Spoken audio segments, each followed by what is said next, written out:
Morning students. आज आपका हिंदी वसंत का 5th चैप्टर है चिट्ठियों की अनूठी दुनिया, जिसके लेखक हैं आपके अरविंद कुमार सिंह। तो आइए स्टार्ट करते हैं आपका फिफ्थ चैप्टर चिट्ठियों की अनूठी दुनिया। देखो, चिट्ठियों को हम पत्र भी कहते हैं, ठीक है। तो पत्रों की दुनिया भी क्या होती है, बहुत अजीब और गरीब होती है। पत्रों का अपना एक महत्व होता है, लेकिन आज हम वर्तमान में देखते हैं तो आज जो है चिट्ठियों का जो महत्व है वो बहुत कम होता जा रहा है, क्योंकि आज हम टेक्नोलॉजी से जुड़ चुके हैं। टेक्नोलॉजी में आज हम सेकंड में किसी से भी बात कर लेते हैं, है ना, वीडियो कॉल कर लेते हैं। लेकिन पहले जो हम क्या करते थे, चिट्ठियों का इंतज़ार करते थे कि चिट्ठी आएगी दूसरे कि हमें हाल समाचार मिलेंगे। तो उनका उसमें क्या होता था, एक अलग ही मज़ा होता था, एक अलग ही आनंद आता था चिट्ठी पढ़ने में, और लोग बेसब्री से इंतज़ार भी करते थे और सब मिल बैठकर चिट्ठियाँ पढ़ा करते थे। लेकिन आज जो है वो क्या हो चुका है, समय बदल चुका है। आज चिट्ठियों का स्थान किसने ले लिया है, एसएमएस ने ले लिया है, व्हाट्सएप ने ले लिया है, फेसबुक ने ले लिया है ना, ईमेल ने ले लिया है। तो आज जो है पत्र का महत्व थोड़ा कम हो चुका है। ऐसा नहीं है कि वो बिल्कुल तरीके से मिट चुका है, लेकिन उसकी जो इम्पोर्टेंस है वो थोड़ी सी कम हो गई है। लेकिन आज हम बात करते हैं कि पत्र एक नया सिलसिला शुरू करते हैं, और राजनीति, साहित्य तक कला के क्षेत्रों में भी तमाम विवाद और नई घटनाओं की जड़ भी पत्र से ही होते हैं। मतलब आज जो ऑफिस में कार्य होते हैं, या किसी को लेटर भेजा जाता है, या कोई इन्फॉर्मेशन भेजी जाती है, तो वो भी किसके माध्यम से होती है, आपके खतों के माध्यम से होती है। देखिए, क्लास 8 जो पत्र होता है उसका जो भाव होता है वो सब जगह एक जैसा होता है। फीलिंग्स हर जगह एक जैसी होती है, बस उसके नाम और रूप अलग अलग होते हैं। जिस तरीके से उर्दू में चिट्ठी को खत बोला जाता है, संस्कृत में पत्र, कन्नड़ में कागज, तेलुगु में उत्तरम, जाबू और लेख तथा तमिल में कड़ित कहा जाता है, ठीक है।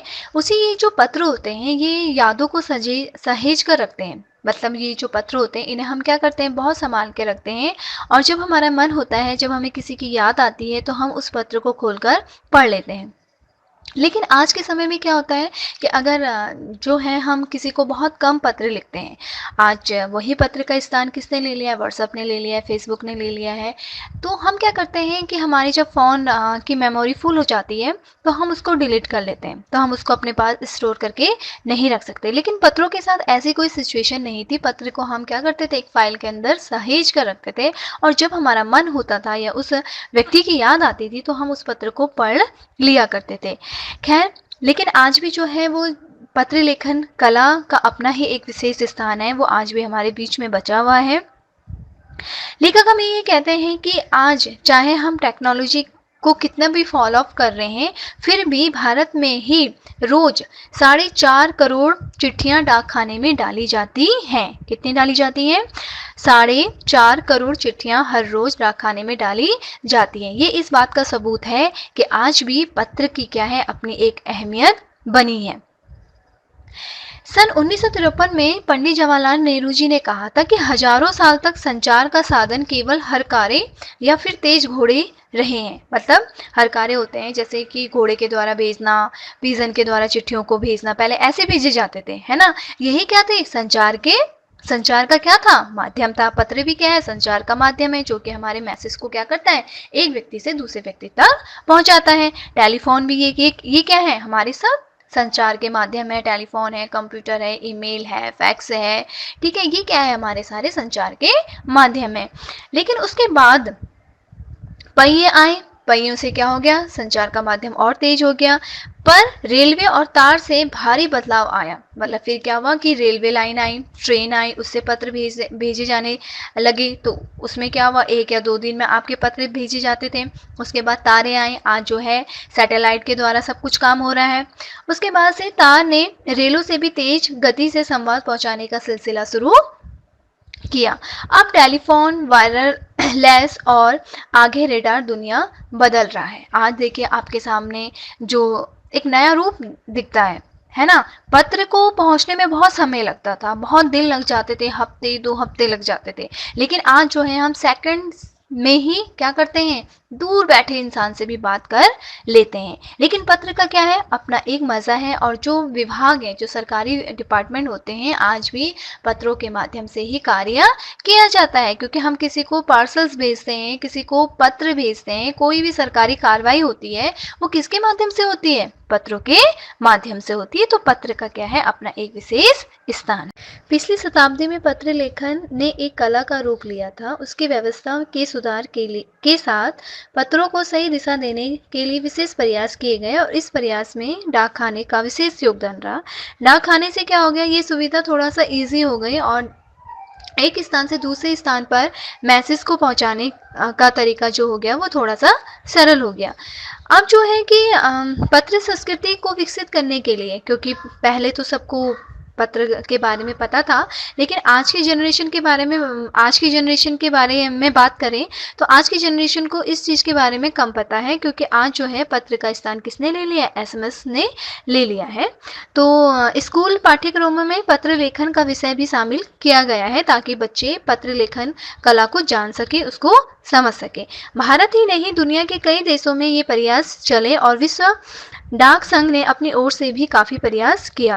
विश्व डाक संघ की ओर से 16 वर्ष से कम आयु वर्ग के बच्चों के लिए पत्र लेखन प्रतियोगिताएं आयोजित करने का सिलसिला सन 1972 से शुरू किया गया। मतलब यह है कि जो पत्र संस्कृति है उसको विकसित करने के लिए स्कूली पाठ्यक्रम में पत्र लेखन को शामिल किया गया। और ये कब से स्टार्ट हुआ, 1972 से।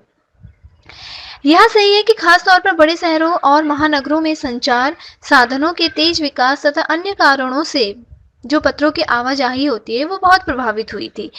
पर देहाती दुनिया आज भी क्या है, चिट्ठियों में ही चल रही है। जहाँ पर आपकी क्या नहीं है पहुँच पाई है, टेक्नोलॉजी नहीं पहुँच पाई है, जहाँ पर आपका सैटेलाइट नहीं पहुँच पाया है, वहाँ पर आज भी जो दुनिया है वो किसके माध्यम से चल रही है, पत्रों के माध्यम से चल रही है। फैक्स, ईमेल, टेलीफोन तथा मोबाइल ने चिट्ठियों की तेजी को रोका है, पर व्यापारिक डाक की संख्या लगातार बढ़ रही है। हालांकि आज जो आप फैक्स देख रहे हैं, ईमेल देख रहे हैं, टेलीफोन है, इन्होंने पत्र की जो स्पीड थी उसको रोका है ना। लेकिन जो है आज व्यापारिक काम होते हैं वो भी किसके माध्यम से होते हैं, डाक के माध्यम से होते हैं, यानी कि पत्रों के माध्यम से होते हैं। जहाँ तक पत्रों का सवाल है, अगर आप बारीकी से उसकी तह में जाएं तो आपको ऐसा कोई नहीं मिलेगा जिसने कभी किसी को पत्र ना लिखा हो या किसी ने कभी पत्र ना देखा हो, राइट। पत्रों का बेसब्री से इंतजार ना किया हो। पहले के लोग पत्रों का बहुत बेसब्री से इंतजार किया करते थे, है ना। बहुत अच्छा एक्सपीरियंस होता था।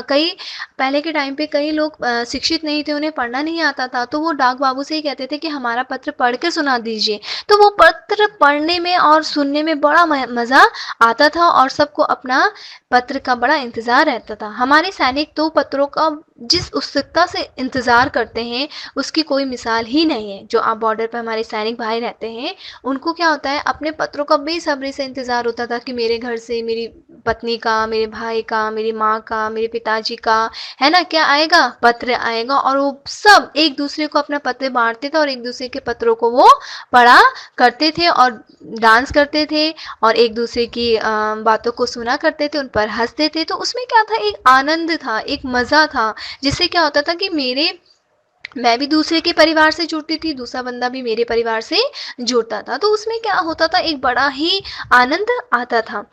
उसकी कोई मिसाल ही नहीं है। एक दौर था जब लोगों पत्रों का महीनों इंतज़ार करते थे, अब वह बात नहीं है ना। पहले लोग महीनों से इंतज़ार करने लग जाते, जैसे ही डाक बाबू की घंटी बजी, है ना, लोग बिल्कुल अलर्ट हो जाते थे कि हमारा पत्र आ गया है। बार बार खिड़कियों से झांकना और रास्ते की तरफ निहारना कि हमारा क्या आया है, पत्र आया है। लेकिन आज ये सारी चीज़ें हमें नहीं दिखाई देती हैं।